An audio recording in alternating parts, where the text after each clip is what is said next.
Kom ons word nou stil voor die Here. Stuur u lig en u waarheid, o Here, en laat die ons lei, laat die ons bring na u heilige berg en na u woninge, dat ons kan ingaan na die altaar van God, na die God van ons jubelende blydskap. Amen. Geliefdes, genade en vrede vir julle van God onse Vader en die Here Jesus Christus in die kragvolle werking van die Heilige Gees. Amen. Kom ons sing tot die Here se lof.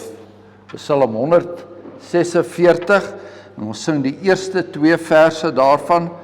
Psalm 146, prys die Heer. Prys hom met blye galme en o my siel, daar's ryke stof.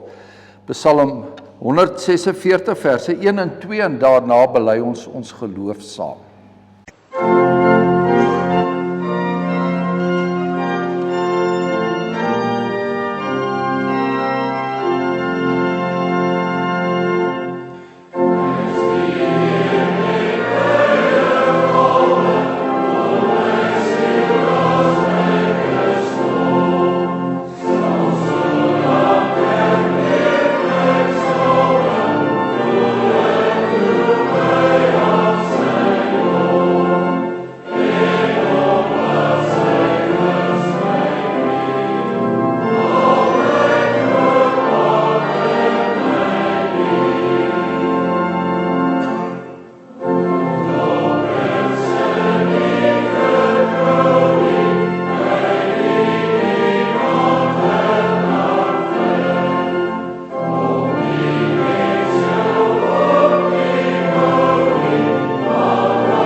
Saam met die kerk van alle eeue, die kerk wat voor die grondlegging van die wêreld reeds uitverkies was, kan ons dan vanoggend ook saam bely, ek glo in God die Vader, die Almagtige, die Skepper van die hemel en die aarde. En ek glo in Jesus Christus, sy eniggebore Seun, ons Here, wat ontvang is van die Heilige Gees, gebore uit die maagd Maria, wat gelei het onder Pontius Pilatus, gekruisig is, gesterf het en begrawe is en neergedaal het na die hel. Wat op die 3de dag weer opgestaan het uit die dood en opgevaar het na die hemel en sit aan die regterhand van God, die Almagtige Vader, waarvandaan hy sal kom om die lewendes en die dooies te oordeel. Ek glo in die Heilige Gees. Ek glo aan 'n heilige, algemene Christelike kerk, die gemeenskap van die heiliges, die vergifnis van sondes, die opstanding van die liggaam en 'n ewige lewe. Amen.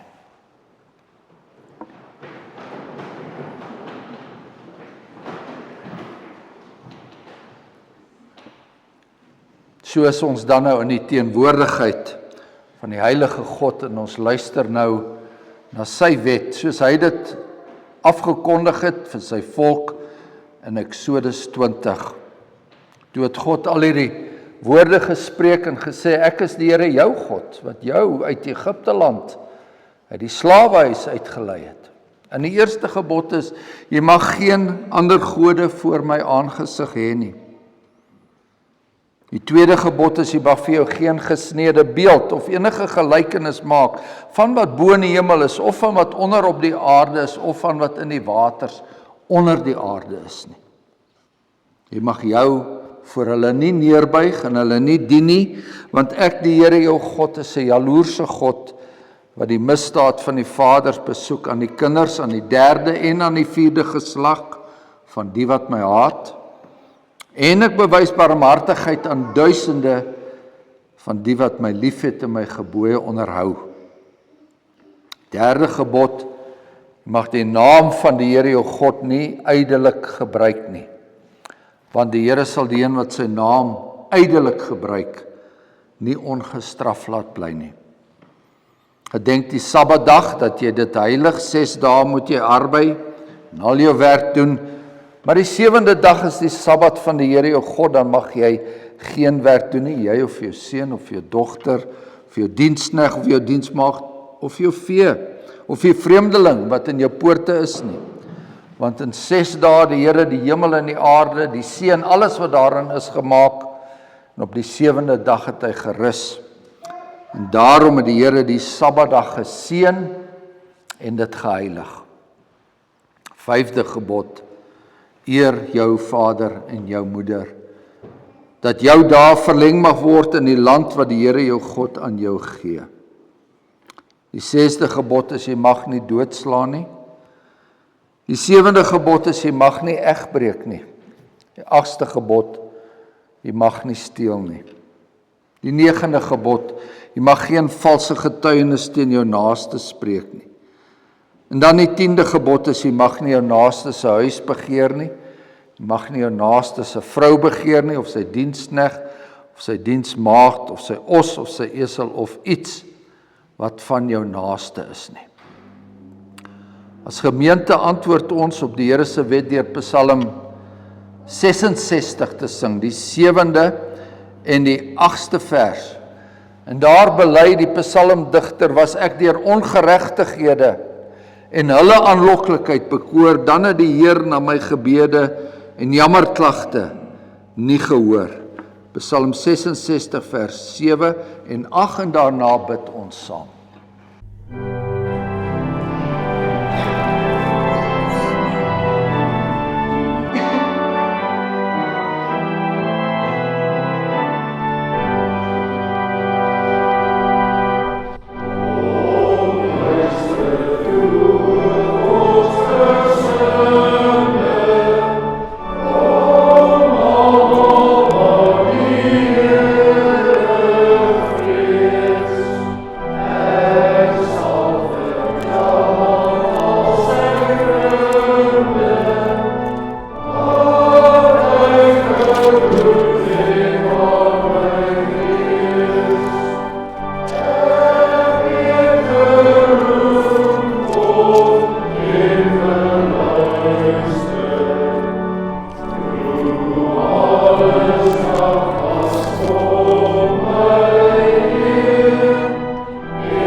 Kom ons bid saam. Driemaal heilige God, Vader, Seun, Heilige Gees, U wat die kenner is van ons harte en U wat elkeen wat hier is, van binne en van buite ken. Ons kom vanoggend na U toe. Ons vra dat U deur die heilige woord tot ons sal spreek. Soos U alreeds gedoen het toe U vir ons geseën het, hier met ons by mekaar koms. Soos U alreeds gedoen het toe ons belydenis welgevallig was op U oor. Soos U ons al reeds gedoen het toe U vir ons U wet gegee het, U woord van waarheid, 'n woord wat ons lei na die genade wat ons het in die Here Jesus Christus. En ons dank U daarvoor, en ons dank U dat U in ons harte, in elke godsgesinde hart, 'n verlange daar plaas om nie meer te sondig nie. 'n Verlange daar plaas om U vriendelike aangesig te sien en die woorde van ons Here Jesus Christus te hoor, hierdie een, daardie een ken ek. Hierdie een en daardie een roep my naam aan in gebed en ek ken hulle. Hoor hulle gebede, Vader. Vergewe hulle sondes. Wat 'n groot genade dat ons so verlosser het wat vir ons intree elke keer wanneer ons bid. Ons bid dat U, Hemelse Vader, ons sal vergewe daar waar ons onsself armoede aandoen deur U nie gereeld te soek in gebed nie. Ons bid dat die woordverkondiging nou vrugbaar sal wees en dat dit hier vandaan nie net sal ingaan in ons harte nie, maar ook uitgaan in die wêreld. Elkeen wat hierdie woorde hoor en wat 'n verlange het om te verstaan en 'n verlange het om ons Here Jesus Christus en sy genadewerk deur alle eeue te verstaan. En so bid ons dan dat die woord en die sakrament wat vandag saamgaan, dat dit alles sal wees tot die eer en verheerliking van die naam van ons Here Jesus Christus, deur wie ons sonde vergewe is. Amen.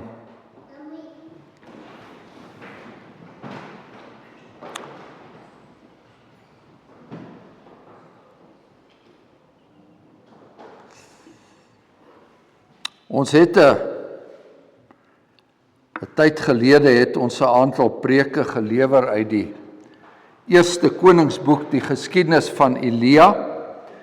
Gedeelte wat ons nie behandel het nie, kom vandag aan die orde, en dit is Elia se verblyf by Sarfat.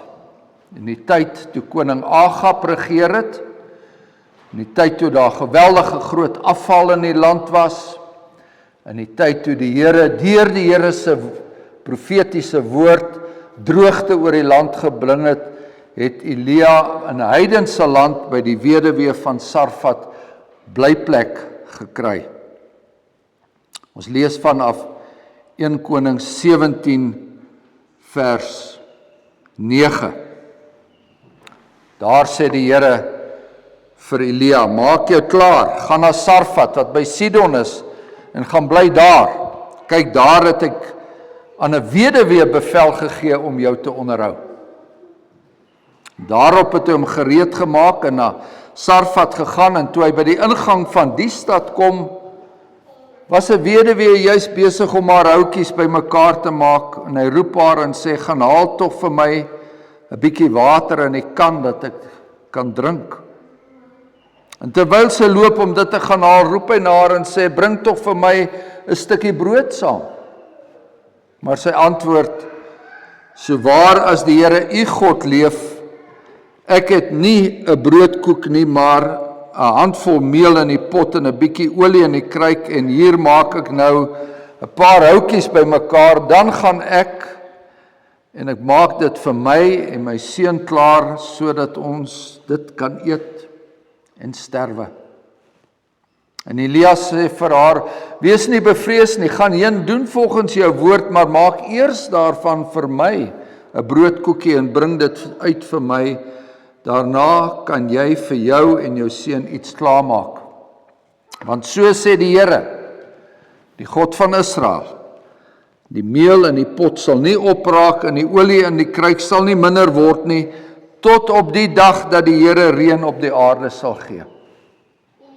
En sy het gegaan en gehandel volgens die woord van Elia, en sy het geëet, sy en hy en haar gesin 3 dae lank.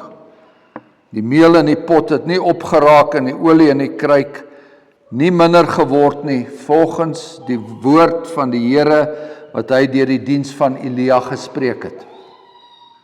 Na hierdie dinge het die seun van die vrou, die eienares van die huis, siek geword. En sy siekte was baie ernstig, totdat daar geen asem meer in hom oorgebly het nie. Toe sê sy vir Elia, wat het ek met u te doen, man van God?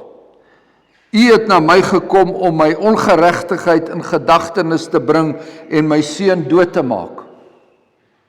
Maar hy antwoord haar, gee jou seun vir my, en hy het hom van haar skoot afgeneem en hom opgedra na die bokkamer waar hy self gewoon het en hom op sy bed neergelê.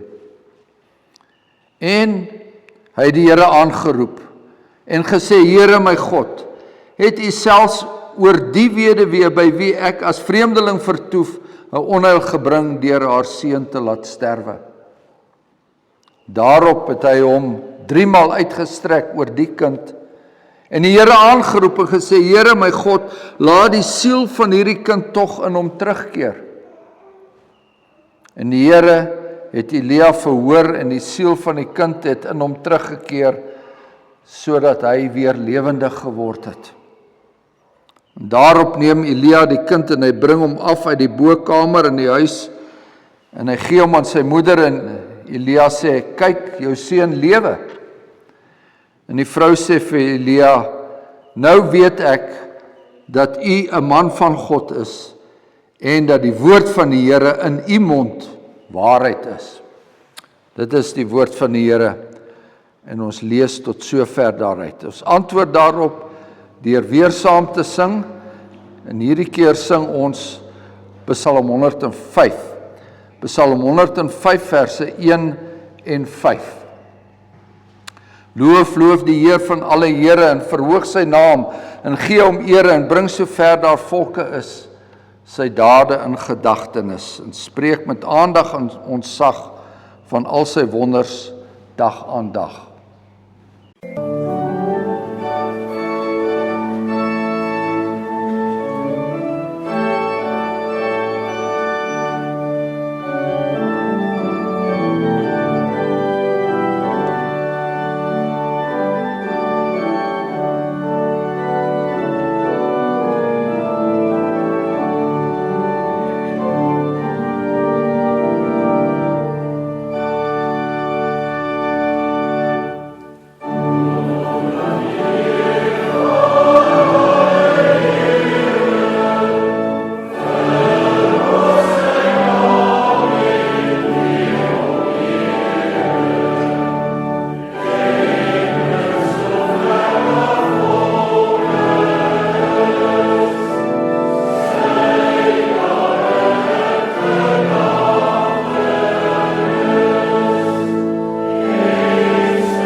Ons fokus op die 21ste vers, die gebed van Elia.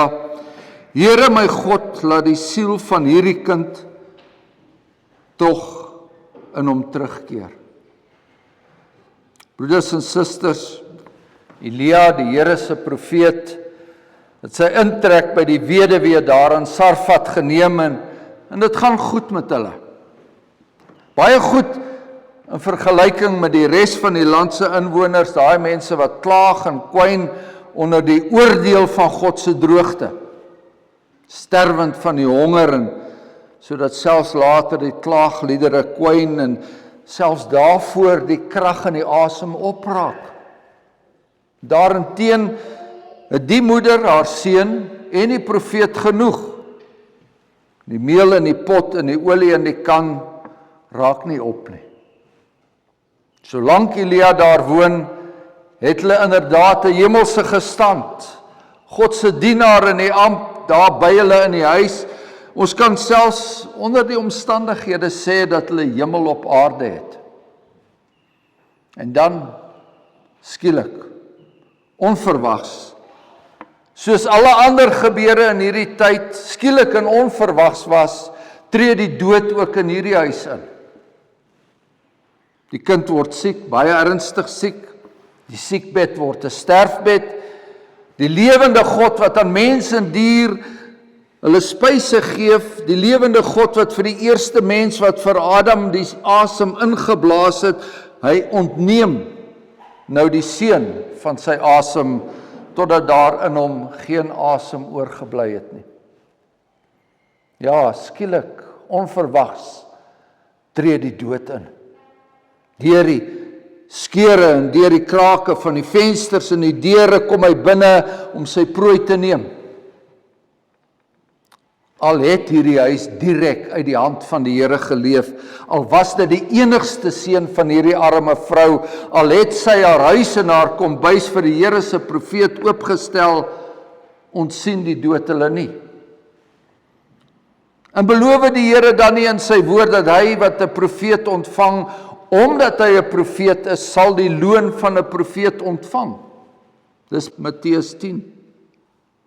Was die kind se dood die loon van die profeet? En hoe ons ook daarna kyk, besef ons dat niks en niemand word deur die dood ontsien nie. Die gebed in ons doopsformulier erken ook die feit dat hierdie lewe is niks anders as 'n voortdurende sterwe nie, 'n gestadigde dood, het die ouer formulier gesê. Nou hierdie gebeurtenis, hierdie ramp skep egter 'n krisis by die weduwee. Wat het ek met u te doen, man van God? U het na my gekom om my ongeregtigheid in gedagtenis te bring en om my seun dood te maak. Die skok het haar die voete onder haar uitgeslaan en sy wil weet waarom. Nie waarom het die Here dit toegelaat nie, maar waarom het die Here die dood van haar kind gesoek? Sy bring die dood van die kind direk in verband met die profeet se aanwesigheid. Die Here se hand was immers duidelik in alles te sien wat tot dusver gebeur het. Want sedert die man van God by haar woon, is die werke van God duidelik in haar lewe. En dan antwoord hierdie weduwee haar eie waarom vraag, en sy sê, dit is die ongeregtigheid in haar eie lewe.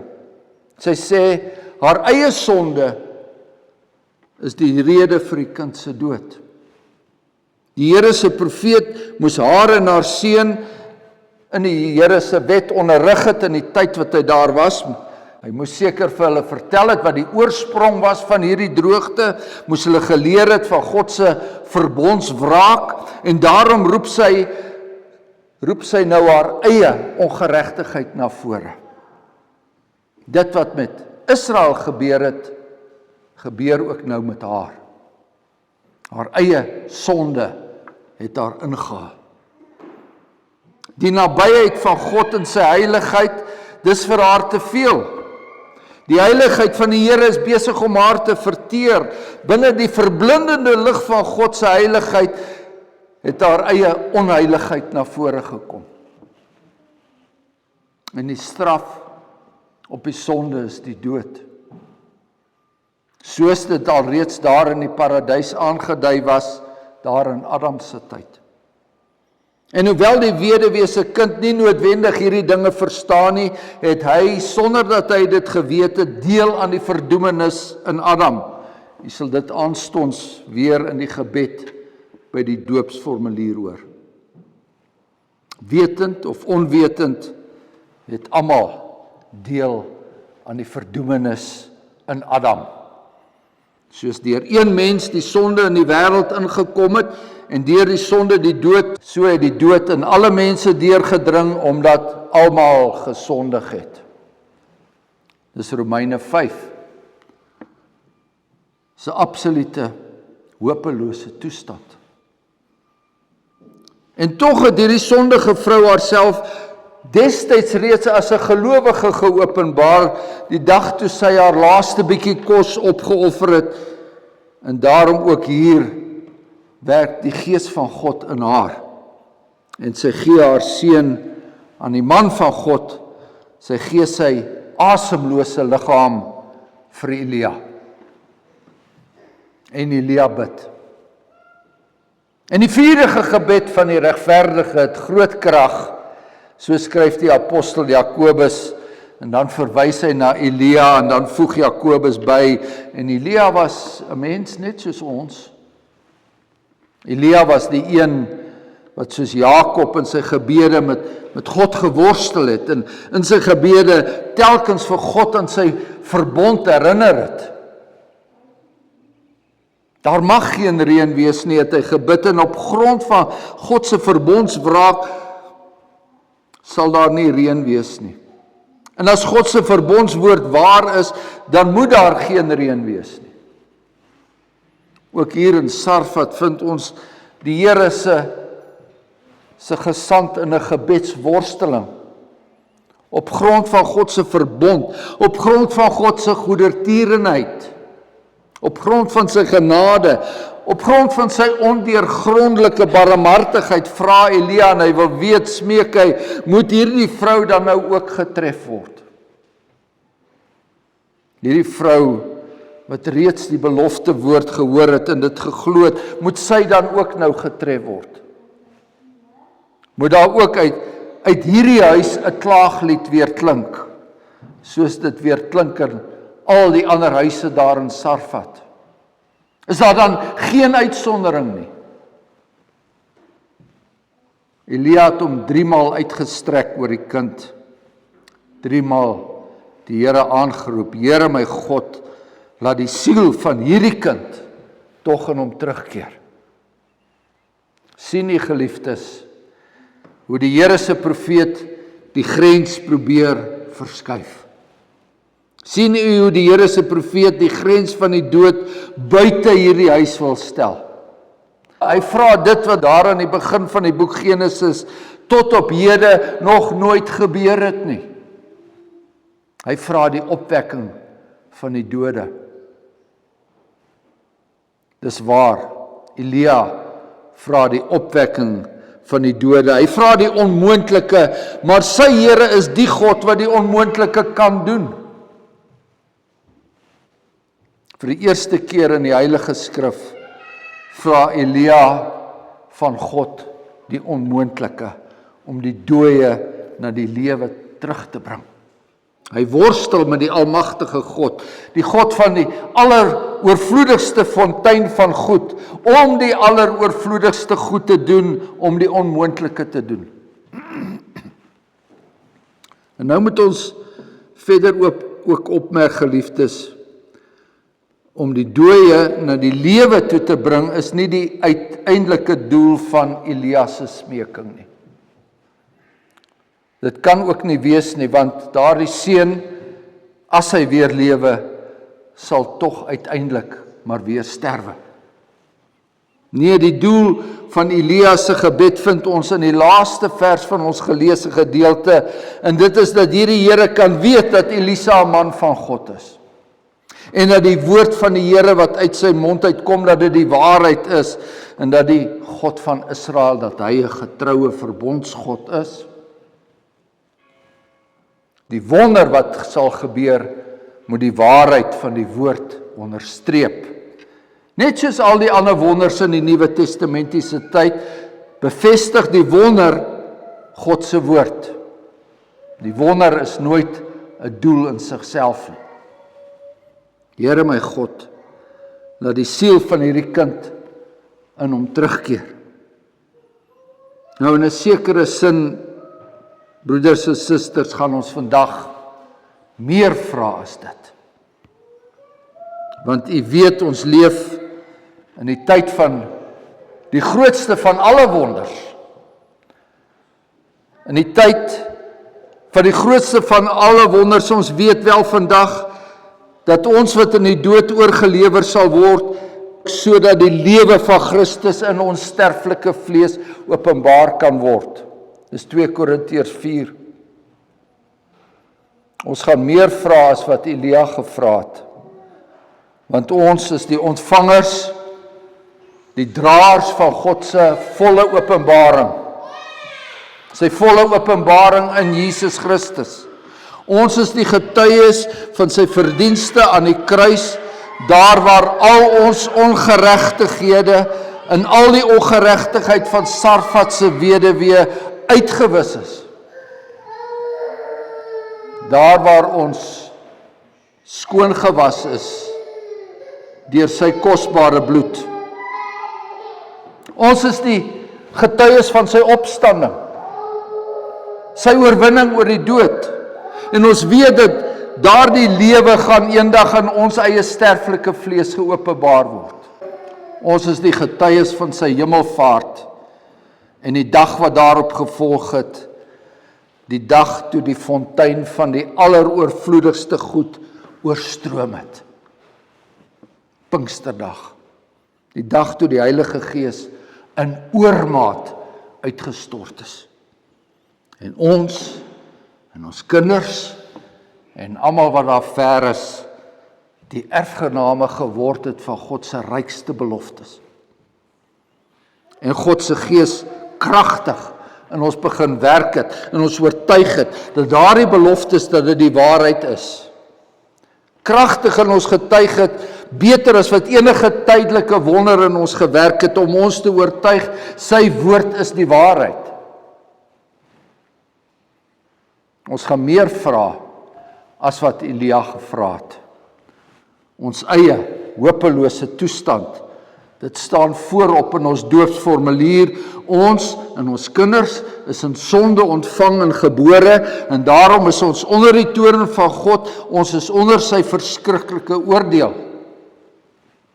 Ons staan buite God se ryk. Ons ontbeer die fontein van alle oorvloedigste goed. Ons ontbeer God se vriendelike aangesig. Ons is lewend dood. Dis die diepste punt van menslike ellende. En alleen 'n wonderwerk kan ons uit hierdie toestand verlos. En dit vra niks minder as 'n wonderwerk nie. 'n Groter wonderwerk as selfs die opwekking van die dode. Dit vra 'n tweede geboorte. Dit vra dat ons opnuut gebore sal word. En dan bring die ouers van hierdie kind, bring daardie kind na die Here se gesand. En saam met die kerk van alle eeue bid ons, vra ons die onmoontlike, bid ons kragtens die almagtige lewende God, kragtens sy grondelose barmhartigheid, dat hy hierdie kind genadiglik wil aansien, sodat sy in 'n nuwe lewe mag opstaan, dat hy hierdie kind genadiglik wil aansien, sodat sy wedergebore mag word. En volgens die apostel Jakobus is dit seker dat die Here dit sal doen, want hy skryf, volgens God se wil het hy ons voortgebring deur die woord van die waarheid, sodat ons die eerstelinge van sy skepsele kan wees. Ons sal dit ook kan vertaal, volgens sy wil het hy ons in die lewe gebring deur die woord van waarheid, sodat ons as eerstelinge van sy skepsel kan wees. Nie 'n tydelike lewe nie, sodat daardie seun eendag weer moes sterf nie. Nie 'n tydelike lewe nie, maar 'n ewige lewe. En nou mag dit wees, geliefdes, dat u miskien vandag ook dalk met 'n dooie kind in die huis sit. Wel gedoop soos hierdie kind vandag gedoop word, maar daardie hart klop nie vir die Here nie. daardie hart lewer geen gebed op nie.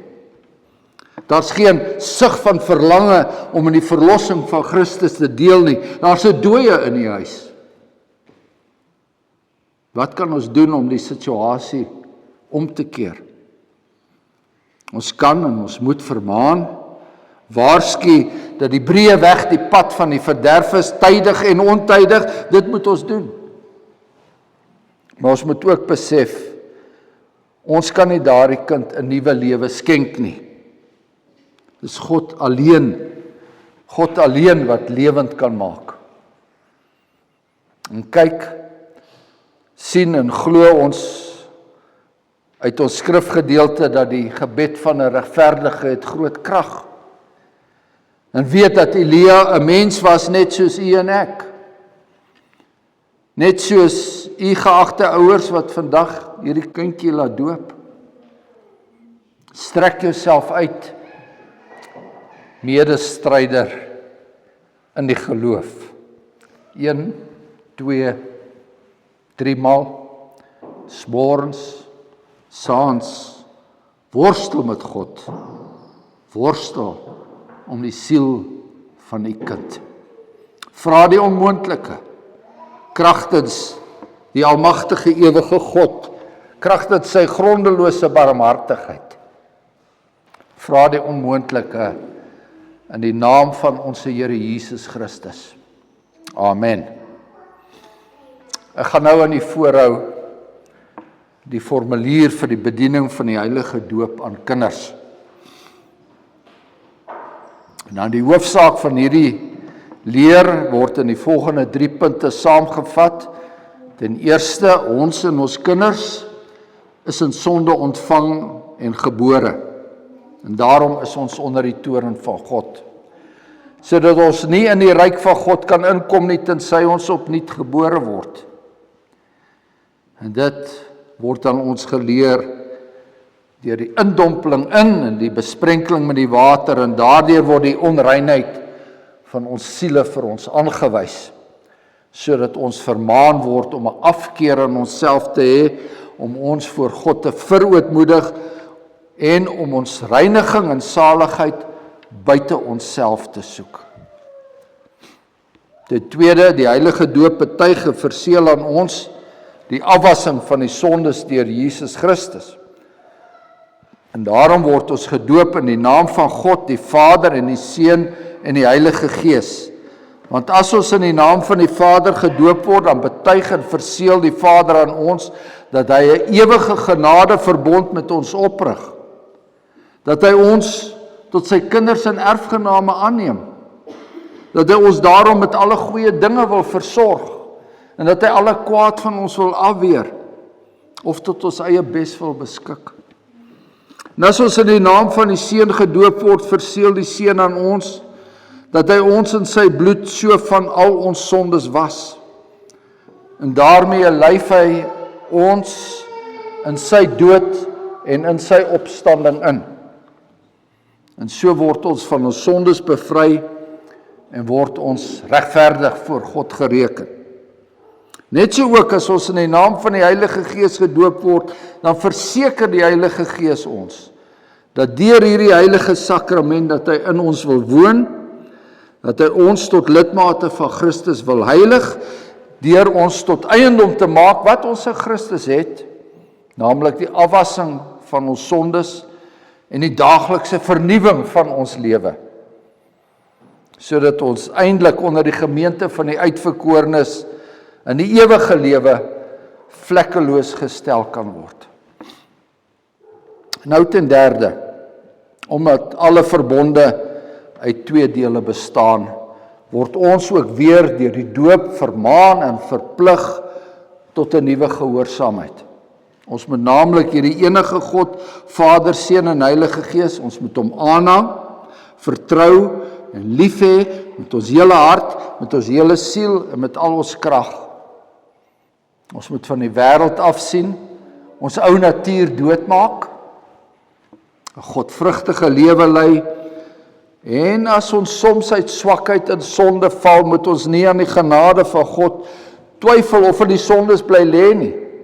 Die doop is immers 'n seël en 'n ontwyfelbare getuienis dat ons 'n ewige verbond met God het. En, hoewel ons kinders nie hierdie dinge verstaan nie, mag hulle nogtans nie daarom van die doop uitgesluit word nie. Want sonder dat hulle dit weet, het hulle immers aan die verdoemenis in Adam deel en word hulle ook, sonder dat hulle dit weet, weer in Christus tot genade aangeneem. En so spreek God ook tot Abraham, die vader van alle gelowiges, en daarom ook tot ons en ons kinders, en sê, ek sal my verbond oprig tussen my en jou en jou nageslag na jou in hulle geslagte as 'n ewige verbond om vir jou 'n God te wees en vir jou nageslag na jou. En dit het Petrus ook betuig met die woorde, want die belofte kom julle toe en julle kinders, en almal wat daar ver is, die wat die Here ons God na hom sal roep. En daarom het God vroeër beveel dat hulle besny moet word. Dit was 'n seël van die verbond en van die geregtigheid van die geloof. En so het Christus hulle ook die hande opgelê en geseën. Omdat die doop nou in die plek van die besnydenis gekom het, moet die kinders as erfgename van die ryk van God en van sy verbond behoort hulle gedoop te wees. Die ouers op hulle beurt is verplig om hulle kinders terwyl hulle opgroei hieromtrent breedvoeriger te onderrig. Nou om hierdie heilige instelling van God tot ons troos en tot opbouing van die gemeente uit te voer, laat ons sy heilige naam aanroep. Kom ons bid saam. O almagtige ewige God, U het volgens U streng oordeel die ongelowige en die onboetvaardige wêreld met die sonvloed gestraf. U het terselfdertyd die gelowige Noag met sy gesin, dit was 8 mense, deur U groot barmhartigheid gered en bewaar. U het die verharde Farao met al sy manne in die Rooi See laat verdrink. En U het die volk Israel op droë grond daardeur gelei, waardeur die doop afgebeeld is. Ons bid U, kragtens U grondelose barmhartigheid, dat U hierdie kind van U genadiglik wil aansien en dat U haar deur die Heilige Gees in U Seun Jesus Christus wil inlyf, sodat sy met hom in sy dood begrawe mag word en dat sy met hom in 'n nuwe lewe mag opstaan. Laat sy, terwyl sy hom daagliks navolg, haar kruis blymoedig dra. Laat sy hom aanhang met 'n opregte geloof, met 'n vaste hoop en met 'n vurige liefde, sodat sy hierdie lewe, wat tog niks anders as 'n voortdurende sterwe is nie, deur U getroos mag verlaat, en mag sy op die laaste dag sonder enige verskrikking voor die regterstoel van Christus U Seun verskyn. Dit bid ons deur hom, ons Here Jesus Christus U Seun, wat saam met U en die Heilige Gees, enige God, leef en regeer tot in ewigheid. Amen. Ons roep nou die doopouers om na vore te kom en op die volgende vrae te antwoord. Geliefdes in die Here Jesus Christus, jy het gehoor dat die doop, dat dit 'n instelling van God is, om aan ons en ons kinders sy verbond te verseël. En daarom moet ons dit vir hierdie doel en nie of uit gewoonte of bygelowigheid gebruik nie. Dat dit geopenbaar kan word, dat dit U gesindheid is, moet julle van julle kant opreg op hierdie vrae antwoord. Ten eerste, hoewel ons en ons kinders in sonde ontvange gebore is, en daarom aan allerhande ellende en aan die verdoemenis self onderworpe is, bely julle nogtans dat hulle in Christus geheilig is en daarom as lidmate van sy gemeente behoort gedoop te wees. Ten tweede, bely jy dat die leer wat in die Ou en die Nuwe Testament en dat wat in die artikels van die Christelike geloof vervat is en in die Christelike kerk hier geleer word, dat dit die ware en die volkome leer van die saligheid is. En ten derde, beloof julle en neem julle voor om hierdie kind, van wie julle die vader en die moeder is, wanneer sy dit kan verstaan, in genoemde leer na julle vermoë te onderrig en te laat onderrig. Wat is hierop julle antwoord? Ons gaan nou oorgaan om die sakrament van die doop te bedien. As daar van die jonger kinders is wat graag wil nader staan om te kom kyk, is hulle baie welkom.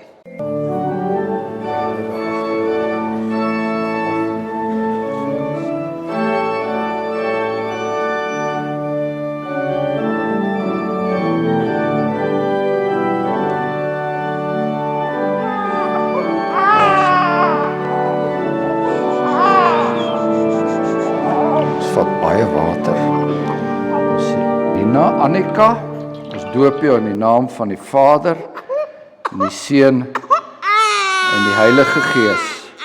Amen. Kan ons hierdie gesinnetjie en die kinders, almal wat hier voor is, toesing die bekende seënbede van Psalm 134 vers 4, laat Heer u seën op hul daal.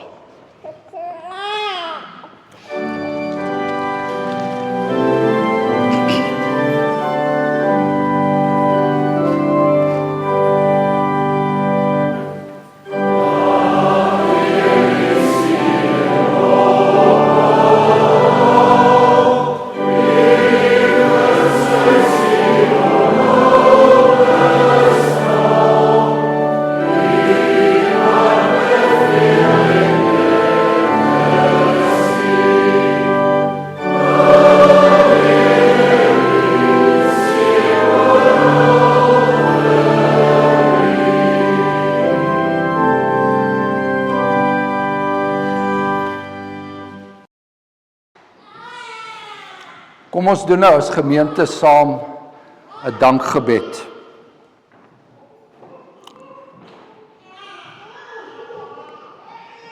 O almagtige, barmhartige God en Vader, en ons dank U en ons loof U dat U ons en ons kinders deur die bloed van die geliefde Seun Jesus Christus al ons sondes vergewe. Ons dank U dat ons deur die Heilige Gees tot lidmate van die eniggebore Seun aangeneem is. En daardeur is ons ook tot U as U kinders aangeneem. En dit het U met die heilige doop in ons beseël en bekragtig. En ons bid U ook deur hom, U geliefde Seun, dat U hierdie kind altyd met die Heilige Gees wil regeer. Dat sy Christelik en godvrugtig opgevoed mag word en dat sy in die Here Jesus Christus mag groei en mag toeneem, sodat sy U vaderlike goedheid en barmhartigheid wat U aan haar en ons almal bewys het, dit kan bely, sodat sy in alle opregtheid onder ons enigste leraar, koning en hoëpriester Jesus Christus kan lewe en moedig teen die sonde, die duiwel en sy hele ryk kan stry en oorwin, om daardeur U en U Seun Jesus Christus en ook die Heilige Gees, die enigste ware God, vir ewig te loof en te prys. Amen. Ons sing ten slotte Psalm 146 weer, die 4de en die 8ste verse. Dis die Heer wat die aarde en die hemel en die getuies van sy mag met die see en alles wat daar wemel voortgebring het deur sy krag en wat onwrikbaar in sy trou altyd sy beloftes hou. Psalm 146 verse 4 en 8.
ontvang nou die seën van die Here en gaan daarmee in hierdie week wat kom.